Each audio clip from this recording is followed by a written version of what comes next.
అనకాపల్లి జిల్లా మాడుగుల మోదుమాంబ కాలనీ సమీపంలో 12 అడుగుల కింగ్ కోబ్రా హడలెత్తించింది. చాకిరేవులో అతి పొడవైన పాము కనిపించింది. స్నేక్ క్యాచర్ అతి కష్టం మీద పామును పట్టుకుని దగ్గరలోని అడవిలో విడిచిపెట్టారు.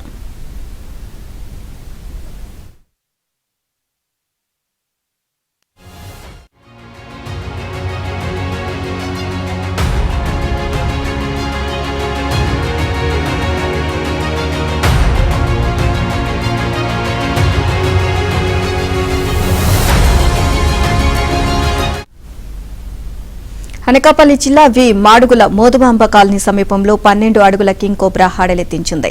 చాకిరేవులో అతి పొడవైన పాము కనిపించింది. స్నేక్ క్యాచర్ అతి కష్టం మీద పామును పట్టుకుని దగ్గరలోని అడవిలో విడిచిపెట్టారు.